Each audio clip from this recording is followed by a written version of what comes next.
ذرا سوچئے، شادی کی تیاری چل رہی ہو اور حکومت اچانک آ کر بتا دے کہ مینیو میں کیا ہوگا اور پارٹی کب تک چلے گی۔ تھوڑا عجیب لگتا ہے نا؟ لیکن پنجاب میں یہ کوئی مذاق نہیں، یہ ایک حقیقت ہے۔ جی ہاں، بالکل۔ پنجاب میں ایک جشن، خاص طور پر شادی کا جشن، قانون کے خلاف بھی ہو سکتا ہے۔ اور ہاں، اس کے پیچھے ایک بہت بڑی وجہ بھی ہے۔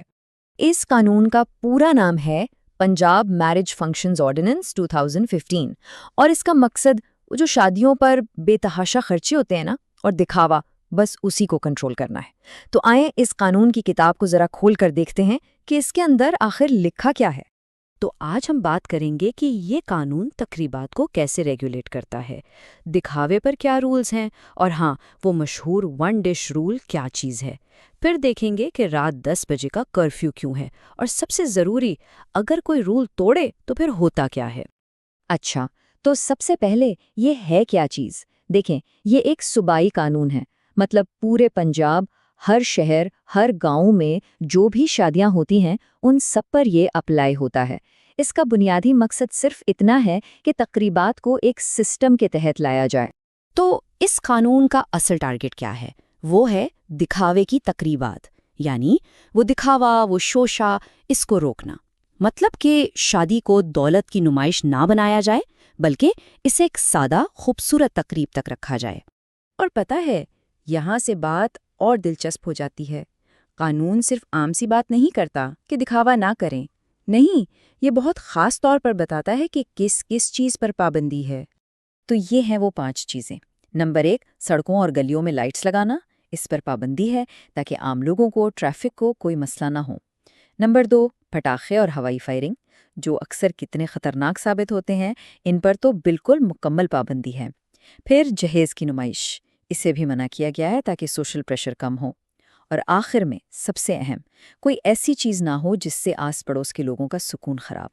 اچھا جی، اب آتے ہیں اس قانون کے سب سے مشہور اور شاید سب سے متنازع حصے پر۔ جی ہاں، کھانے پر پابندی، جسے ہر کوئی ون ڈش رول کے نام سے جانتا ہے۔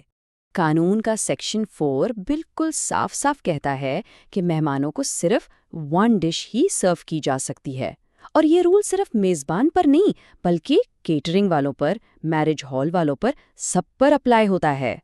تو ظاہر ہے سب سے پہلا سوال ذہن میں یہی آتا ہے کہ بھئی اس ون ڈش کا مطلب کیا ہے؟ کیا صرف ایک ہی سالن ملے گا؟ خیر، اچھی خبر یہ ہے کہ قانون نے اس کو آگے جا کر واضح کیا ہے۔ دیکھیں، قانون کی نظر میں ون ڈش کا مطلب یہ ہے، ایک سالن رکھ سکتے ہیں، اس کے ساتھ چاول کی کوئی ایک ڈش، مثال کے طور پر بریانی یا پلاؤ، پھر سلاد بھی ہے، روٹی یا نان بھی، ایک میٹھا بھی، اور ہاں، گرم ٹھنڈے ڈرنکس بھی۔ تو دیکھا جائے تو یہ پورا مینیو ہے، بس ڈشز کی ویرائٹی پر ایک حد لگا دی گئی ہے۔ اوکے، تو کھانے کی بات ہو گئی، اب آتے ہیں اگلی بڑی پابندی پر، اور وہ ہے وقت کی۔ اس قانون کے مطابق شادی کے فنکشنز ساری رات نہیں چل سکتے۔ قانون کا سیکشن 6 بہت واضح ہے۔ شادی کی کوئی بھی تقریب ہو، اسے رات 10 بجے تک ہر حال میں ختم کرنا ہے، اور اس کو یقینی بنوانا یہ بھی میرج ہال کی مینجمنٹ کی ہی ذمہ داری ہے۔ تو پھر سوال یہ اٹھتا ہے کہ اگر کوئی یہ سارے رولز فالو نہ کرے تو پھر کیا ہوگا؟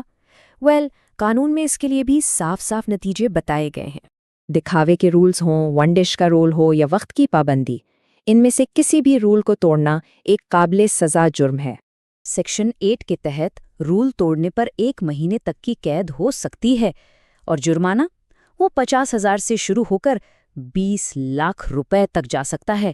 یہ واقعی بہت سنگین سزائیں ہیں۔ لیکن رکیے، بات صرف قید اور جرمانے پر ہی ختم نہیں ہوتی۔ ایک اور نتیجہ بھی ہے جو شاید سب سے فوری اور سب سے ڈرامیٹک ہے۔ قانون کا سیکشن 10 کہتا ہے کہ اگر ون ڈش رول کی خلاف ورزی ہوئی تو وہاں پر موجود سارا اضافی کھانا ضبط کر لیا جائے گا۔ جی ہاں، انتظامیہ پورا کھانا اٹھا کر لے جا سکتی ہے، جسے پھر عام طور پر فلاحی اداروں میں دے دیا جاتا ہے۔ تو آخر میں یہ پورا قانون ہمیں ایک بہت بڑے سوال پر لا کر کھڑا کر دیتا ہے۔ ایک طرف ہے کلچر کو سیلیبریٹ کرنا، جشن منانا، اور دوسری طرف ہے فضول خرچی کو روکنے کی ایک ضرورت۔ ایک شخص کی خوشی اور پورے معاشرے کے اصولوں کے بیچ وہ صحیح لکیر، وہ بیلنس آخر کہاں ہے؟